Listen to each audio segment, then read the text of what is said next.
Yeah, let's call the roll. Chairman Grier, Here.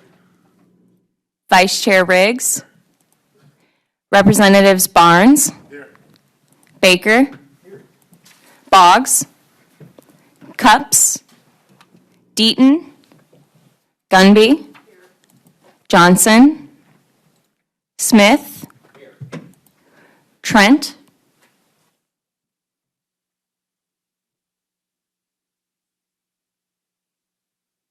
All right, we do have a quorum established, so we're going to go ahead and move into executive session.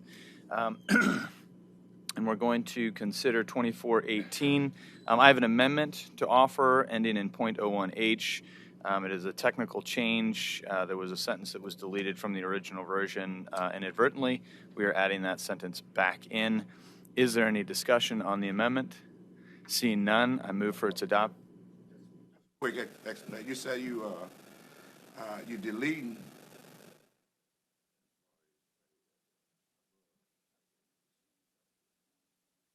And then you're gonna add what? You're adding. Go ahead, write one. Yeah, it's currently in statute, so that was inadvertently changed. We want to keep it the way that it is in statute. That's all. Okay. Any other discussion? Seeing none, all those in favor say aye. Aye. All those opposed? The ayes have it. I now move that we roll that into the amendment into a new substitute and adopt the substitute. All those in favor signify by saying aye. Aye. Aye. All those opposed say no. The ayes have it.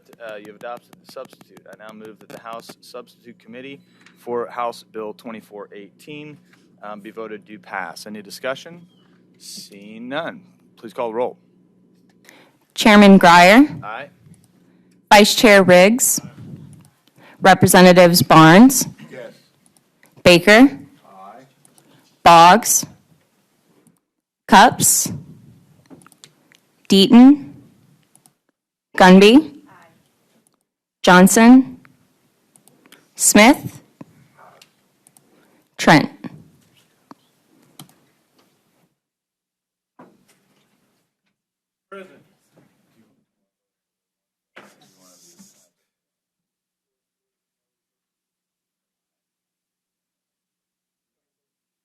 Hey, you asking me? Ask me. Ask me.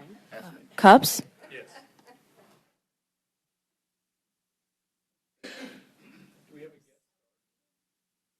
By your vote of 7 ayes, you have voted do pass House Bill 2418. We will now move out of executive session, and we're going to have a hearing, and we're going to start with House Bill 2754 by Representative Brown, tax credit for new business facilities. Representative Brown, whenever you're ready. And I am going to just really quickly remind everyone, we have to be out of here at 9:30, session starts. So I'm going to ask everyone that's testifying this morning, please keep it extremely brief. If there's really pertinent information that we need to know about, obviously we want to hear it. But if you can refrain from repeating anything that anybody else has said, I would sure appreciate it. Thank you. Representative Brown, when you're ready. Thank you, Mr. Chairman. Mr. Chairman, members of the committee, for the record, I'm Chris Brown, District 16, the Northland of Kansas City, situated in Clay County. I would like to thank you for time and opportunity to present House Bill 2754, which would extend the business facility tax credit. This credit was designed to promote job creation for professional service companies in Missouri. There is a well-known company in my area that has utilized the business facility tax credit with great success. Burns & McDonnell is a Kansas City architectural engineering company founded in 1898. In 2013, the company had 1,000 employees at its world headquarters in South Kansas City. Today, that number is over 3,500. And for the last decade, the company has been able to create over 2,000 jobs on its Ward Parkway campus at an average salary of over $135,000 per job. The credit is set to expire in 2024, and House Bill 2754 would extend it for another 10 years. I would stress the credit is not issued unless the job is created and the investment made. For example, in 2020, during the pandemic, hiring was stagnant and no credit was applied for. Burns & McDonnell is one of Kansas City and Missouri's most prolific corporate citizens with more than 10,000 professionals worldwide and 3,500 wage earners in Missouri with an anticipated 1,500 new hires in 2022. The World Headquarters campus in South Kansas City has amenities that include a healthcare center, full-service pharmacy, and a 20,000 square foot child care center.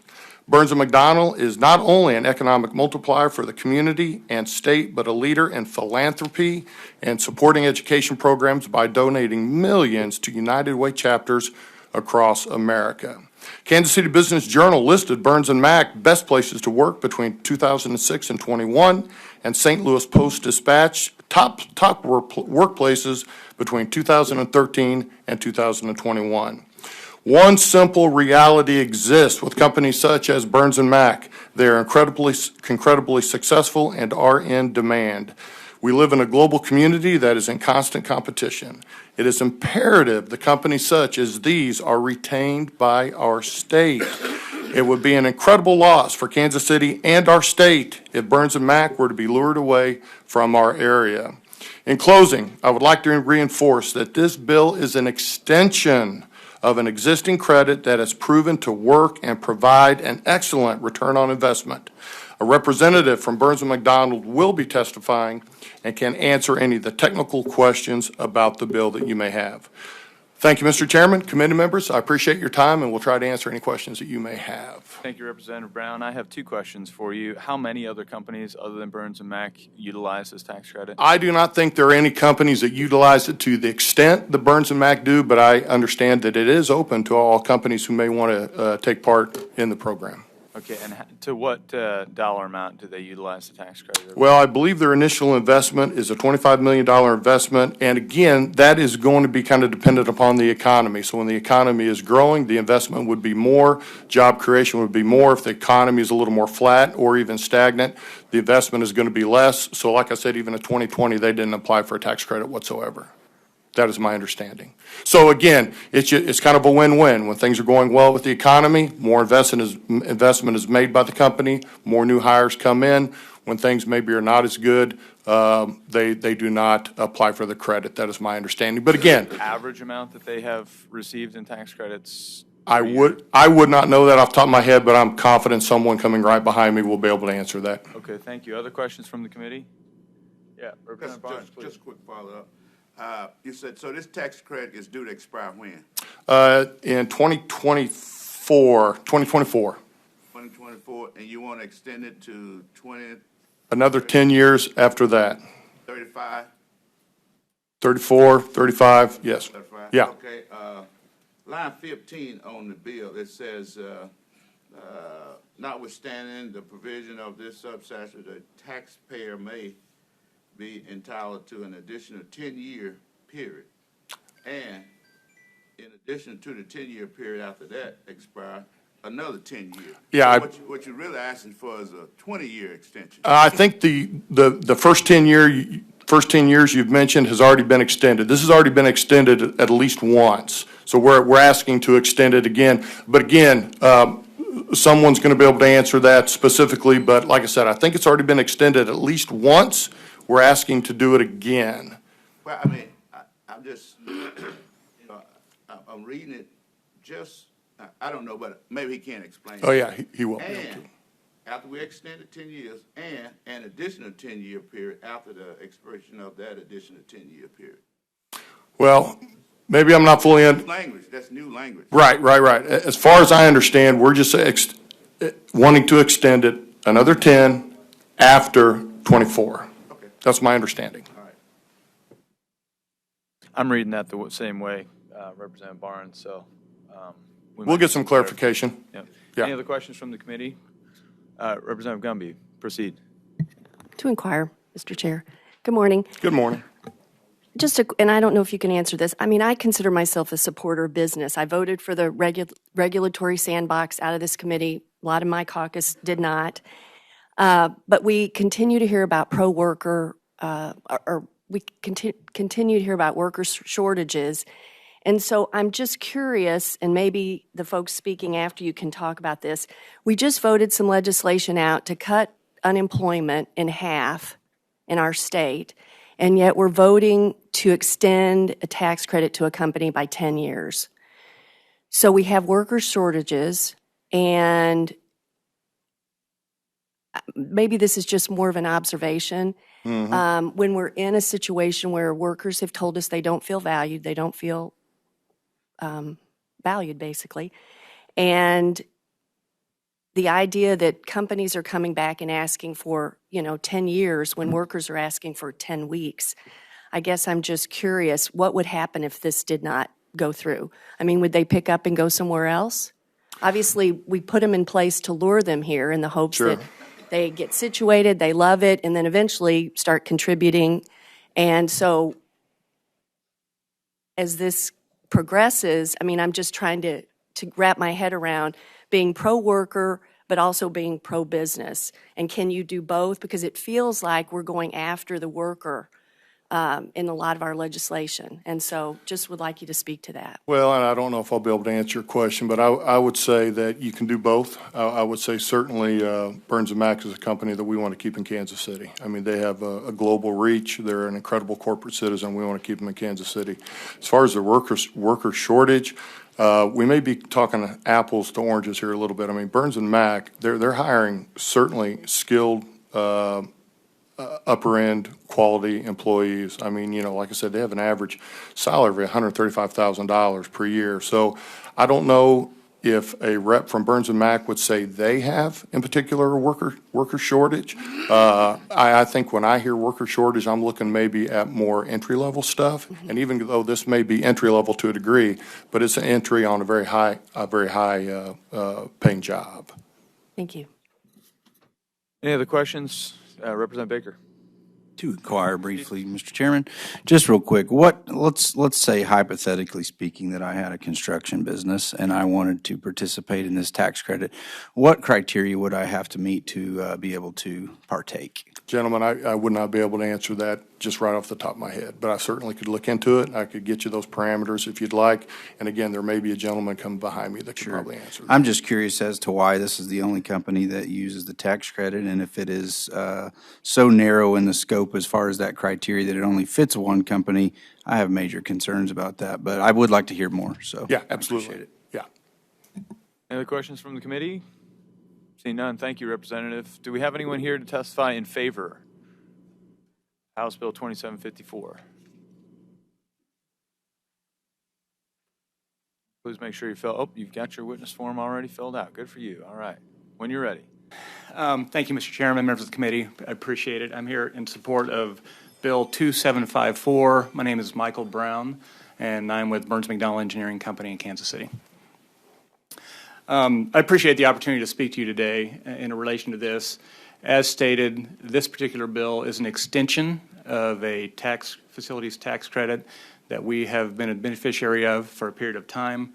A little bit about Burns McDonnell. We have had a 122-year-old partnership with the state of Missouri. Our headquarters are in Kansas City, Missouri. Excuse me. We currently employ nearly 4,000 employees in Missouri, 3,500 of which are in our Kansas City world headquarters. And I will tell you, through this last 10-year period, I think it was previously stated, we had about 1,000 people in our world headquarters, and through the tenure of this particular facility, we've increased that from 1,000 to 2,500. In addition to that, we have invested approximately $450 million of capital in the state of Missouri in our organization, all because we're enabled to do so. This is an extension. This current credit expires end of 2024, and what we're asking for is an extension that allows us to continue to plan so we can make continued investments in people and facilities to attract talent. As you said, and I appreciate your commentary about the challenges of bringing and retaining talent, we're a 100% employee-owned organization. So with that, if the firm does well from day one, you are a member and an owner of Burns McDonnell. With that, in addition to that, we think it's important for us to be able to attract and build the facilities and put a foothold in the state of Missouri that allows us to obtain and retain talent to continue to do so. We are currently on plan to hire 1,500 new employees in 2022. That's on a worldwide basis, approximately 500 of which will be in Kansas City, state of Missouri, in our world headquarters. That's kind of a basic understanding of Burns & Mac. I'm certainly willing to ask any specific questions related to this bill, and I appreciate the time and your support. Thank you. Thank you. Any questions for this Witness? Yes, Representative Gumby, proceed. Hello there. Aye. I'm just going to ask, so if this did not go through, what would you do? What do you think the company would do? Well, actually, what this does for us is allows us stability. As I previously stated, we were founded in 1898 in Missouri. We are a partner to Kansas City. We're a partner to the state of Missouri. We want to maintain that partnership, and we will do so. Having said that, this is a vehicle that enables us to plan to go forward with facilities and investments, to be able to build the facilities and the structure to obtain and retain talent.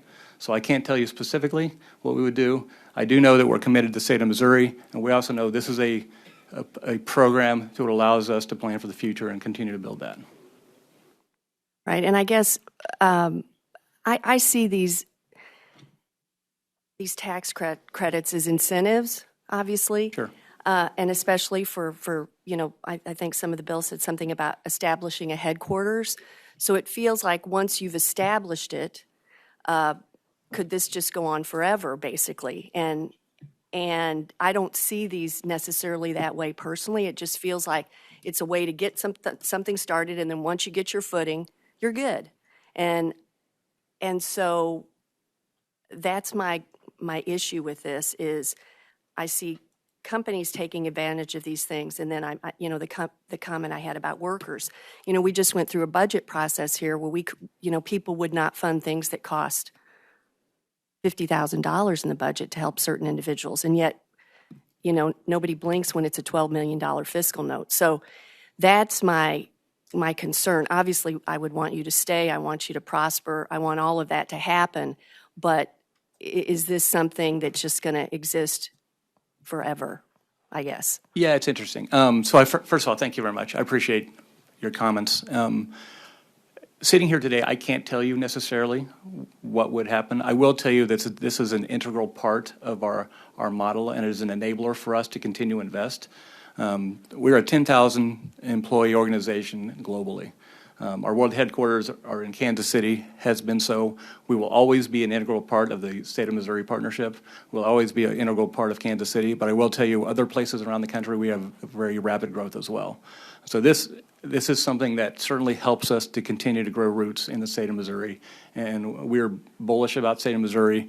We're a Missouri company. We will plan on staying here, but at the same time, this is something that certainly helps us to continue to deepen those relationships. Do you get tax credits in other states that you have facilities in? We do not. So it's primarily all from here. Okay, thank you. Absolutely. Thank you for your comments. Representative Baker. To Proceed. inquire briefly. Just a couple quick questions. You can just have a yes or no to probably, or a number. How many of your employees live in the state of Missouri? In the state of Missouri, like I said, we have 4,000 employees in the state of Missouri. We're probably, of that 4,000, I would say 2,500 to 2,750 in Missouri. I don't know that I have the exact number on that, but I can follow up. Okay. How many lawyers does your company employ? In our legal group, I think we have 9 attorneys in our legal group. And following that, how many accountant groups or accountants? Our finance department likely has more than 100 in that group. Because I understand it, that's part of the criteria for this tax credit as well, as far as accountant companies go. Well, I'm sorry, just for clarification, we're an architecture and engineering firm. So of our 4,000 employees, the vast majority, 95% of those are related to professional construction, architecture, and engineering services. Okay. All right. I appreciate it. Thank you. Absolutely. Representative Cups, proceed. Thank you, Chairman. You mentioned you were employee-owned. Have you been employee-owned since the inception of the tax credit? We have. We became an employee-owned firm in 1986. 1986. Okay. I found myself going down a rabbit hole a couple of years ago, actually reading about tax credits, and I understand there are some different caveats in the employee-owned category, and so I'm going to have to do a little more research on that. And altogether, you said that you employ, give or take, 10,000 people. 4,000 are quote unquote based out of Missouri. That is correct. And I know I'm not saying it's a concern because I actually in most instances, I actually agree with if somebody doesn't need to be driving into the office an hour every day, then why make them? But the reality is, do you have people that are working elsewhere? And please just be blunt with us. You know, 100%. Do you have people that are working elsewhere that for lack of a better term, funnel that business through Missouri because naturally we have the tax credit in Missouri? No, I appreciate that. So as it relates to that, the last 2 years have changed the workplace as we work. I will tell you, the nature of our work, architecture and engineering, is a very collaborative business, and we have found, and we've taken the position that our people have to be together to collaborate for our clients to design big projects. Our business is big infrastructure, whether it's airports or power plants or refineries or things of that nature. So our position has been, and our stance is that our people in our offices are in the office. We currently maintain, we've actually been, since June of 2020, we've been back at the office full-time. We generally have between 85 and 90% of our employees in our office every single day. So do you have any off-site offices that business from an accounting reporting standpoint then gets accounted and reported in Missouri because of? Yeah, I appreciate the comment. We actually do not. So we are a gravity, so all our global operations and projects actually bring revenue from the rest of the states and in the world, and we perform that work in our offices in Kansas City. Absolutely, thank you. Representative Barnes. Just a quick comment. I've driven by y'all facility down there, and it has grown over the last, 10 years tremendously. So I would be in support of this. So thank you. Thank you, sir. I appreciate it. Any other questions for this witness? Seeing none, thank you, gentlemen. Really appreciate it. Any others here to testify in favor of this bill? And I will remind you, we have 7 minutes left. We are probably going to have to recess. I apologize for that. When we originally scheduled this, we thought we had until 10, which I thought was sufficient time here, but we may run out. Mr. Chairman, my speech is only 8 minutes long. Good morning, Ross Lean with the Missouri Chamber of Commerce and Industry. Just a few notes. We're here to support this legislation. Representative Baker, to your question about who's eligible, this is straight from DED's website. It's based on NAICS codes, and it's includes manufacturing, warehousing, wholesale distribution, mining, insurance carriers, research and development, recycling operations, computer-related and other office-related activities. And then it says they have to create at least 2 new jobs and make at least $100,000 in new investment to facilities in a given year to receive a credit. So I'm sure there are other qualifications to receive it, but it is broader than just the one company that just testified. I'll also note that there's a tax credit review commission that previously reviewed this tax credit, said it gives about a 4-to-1 return on investment for the state, and should be renewed. So, with that, happy to support. Any questions for this witness? Seeing none, thank you. Any others here to testify in favor? Anyone here to testify? Any going once, going twice? Okay. Anybody here in opposition to this bill? Anyone here to testify for informational purposes only? Okay. Well, that concludes our hearing on House Bill 2754, and we are going to roll into House Bill 1996. Representative Hovis, whenever you're ready. Thank you, Mr. Chair. I appreciate the time. Committee members, thank you for hearing this. House Bill 1996 deals with design build projects. Basically, that concept was passed in 2016 for non-civil projects, which would be government things, roads, school buildings, things along those lines. It was, I guess, something that had been in use but not allowed for some of the bidding processes in Missouri. I was reached out to by a constituent in my district, Philip Penzel. He owns Penzel Construction Company. There's actually a packet for you on the desk there that talks about what design build is, how it works. He thinks it's a very effective method. He was using it on non-civil, or I guess civil projects way before. What's happened with this, there was a $7 million floor on what he could bid on projects for. So if there was a school building or another government project that was below that, he was prohibited from using that type of building process. Mr. Penzel's company's been around, multi-generational for a long time, very good man, works very hard with these business. Some of the things that he noted was if we could take that $7 million floor out, He felt like that was a anti-competitive thing that was put in there. And so when he asked me to take a look at this last year, I went to Senator Lincoln Huff. He was the representative that passed this in 2016 or worked on it. And I asked him why it was in there, and he said, I'd have to go back and look. I can't really remember. So I told him, I said, would he be opposed to removing this? He said, well, I'm sure we'd want to make some discussions on it. And I said, well, I'll file a bill. And when you file a bill, guess what? Tons of people come out and want to know why you're doing this. So I learned a lot. And there will be some of those here, if I give them a few minutes here, and I'm going to try to do that, that can kind of give us, the committee, some background on that. Now, Mr. Penzel did call me and say that after he'd talked to several of his people since we'd filed this bill, he thought that it may be better that we just kind of learn about it because this concept does sunset in 2026. So we're going to have to revisit this. And I think he said that probably the best time for us to look at whether we take that $7 million out and maybe make some changes to the design build project part of that. Some notes he wanted me to pass on was he thinks that the design build concept is very good. It should continue to be used in government projects and probably expanded. He thinks that contractors have the best up-to-minute pricing because they are there on the ground using it every day. Other things, means and methods. Whenever a project company uses design build, obviously the architectural group is contained within that build project. And he goes, we are suited to the means and methods that we use, which sometimes can extract savings out of that program there. You're taking the middleman out. It improves communication. He says because you don't have to then go and do a change order, which adds cost, it slows down time, does a lot of things like that.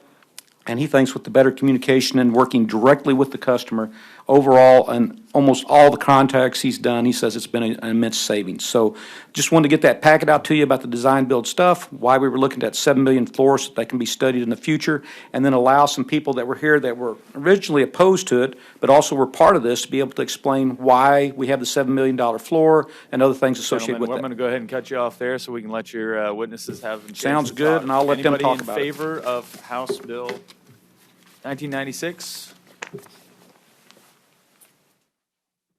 All right. How about opposed? Do we want to get some opposition comments in here real quick? Yes. All right.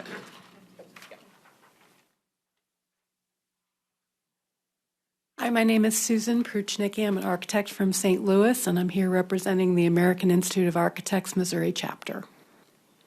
Okay, in opposition. All right, In great. opposition, correct. Any questions for this witness? Seeing none, thank you very much.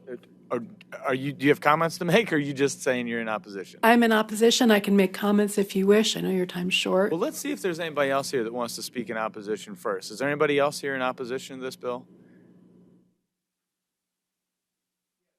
Okay, let's briefly, if you can tell us who you are and who you're with. Yes, Mr. Chairman, members of the committee, Mark Rhodes.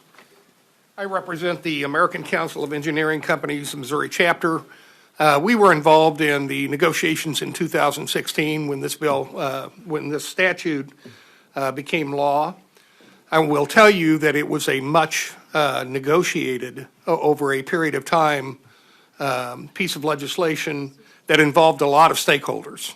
And so while I appreciate Representative Hovis bringing it forward, I think this is the beginning of a discussion, but I would certainly hope that before the General Assembly would take action on this bill, we could again engage various parties, small businesses, large businesses, small engineering companies, large engineering companies, and get everybody to the table.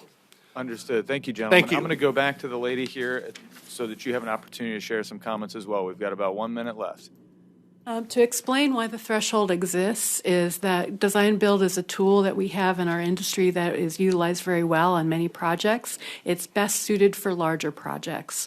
And as a part of the development of the bill and a conversation with our peers in construction, design, and engineering, we came to the conclusion that the threshold was the most worthwhile way to use this particular tool for construction, that smaller projects were just not as well suited for it, and that's why over a 2-year period we came up with that threshold, and we'd like it to remain. Excellent. Thank you very much. Is there anyone else here to testify in opposition? Yes, Mr. Chairman, members of the committee, Tricia Workman here representing AGC of Missouri. They have submitted online testimony, but just want to echo the comments.